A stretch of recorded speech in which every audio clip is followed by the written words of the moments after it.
have there been any topics in recent years or recently that you've changed your mind on? Like something where like you were saying, you had a belief and you're like, but then you heard enough challenges and holes and you're like, I guess I do need to switch my thought. Have you had any of those kind of I need to switch my view moments? Oh yeah, absolutely. So, for example, my most recent one is obviously on the Ukraine war, and that is really, really, really unpopular with I want to say I do polls nonstop about that just to see, what's going on with the public opinion of my audience. Like on your Instagram? On my Instagram, yeah. And just seeing what if it's shifting or anything like that. Because here's my thing is that when the invasion first happened, I was like, wow, NATO provoked this. I don't understand. Like if America had, weapons or nukes sitting in Mexico aimed at them, they would do the same exact thing. It's like I had all these different types of ideas of why it's justifiable for what Russia was doing. But the more I learned about the situation, the more I learned about historical context, which historical context is so important. And I listened to a variety of different types of perspectives, and then I would go back and verify them, right? I don't just listen to them, but then I would go and do my own independent research.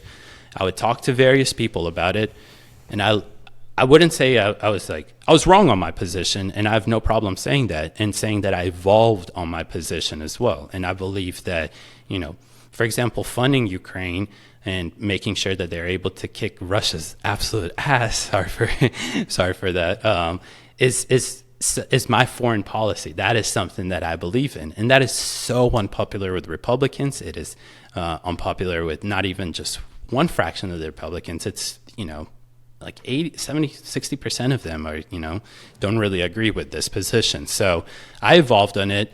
It took me, like I said, going to different things, especially learning historical context, and then just taking all the propaganda out. Both sides have their propaganda to convince people to support their side. Take all that out, learn the historical context, learn about facts that are actually facts that are 100% verifiable, and that changed my opinion. Funny, if you don't mind me saying, another funny story is that in college, I was always challenged on my ideas, and I didn't mind that at all. Professors would constantly challenge my ideas, and I was willing to let them challenge them and to convince me and hoping that they would change my mind. I'm not hoping, but letting them, and they wouldn't do it because everything would come back to subjectivity. Everything would come back to a single example.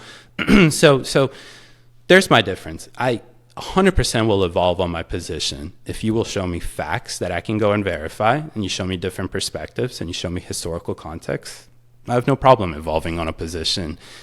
But yeah, so that's kind of that's my latest one, at least. Man, that's awesome, man. Props, because some people just aren't willing to they aren't willing to put in that work of like research, dive into the nuances, and that's why I respect that a lot, and that's why I follow you too, because I know that you're just very smart, and your commentary isn't just, I don't know, it doesn't feel as if, it doesn't feel headline-ish, if you know what I mean. It feels so that's awesome. I'm controversial in my quick opening or whatnot, but it's mostly just to get people's attention. For sure. Just so I can, it's almost like a headline, just so you could get into the article or the clip, right? Exactly. So you could learn a little bit more about it, right? I mean, I always get hit on my systemic racism stuff and my institutionalized racism posts, right? And it's like, if you disagree, I mean, you can disagree, but the facts are facts. So it's really nothing you can do to change my mind unless you present to me various different facts that are somehow going to compel a different story. For sure. Yeah, but you still have that door open. Like, come and bring me facts. Not, I'm closed off completely. Yeah, exactly. Disprove me. I want to, and that's what I look for. That's why I say, people, please come debate me. I open up the comments for rational discourse. I get heated in them. I'm a normal human being, so sometimes I become a jerk and say stupid things, right? But most of the time, it's like open discourse. Please come convince me otherwise of my opinion.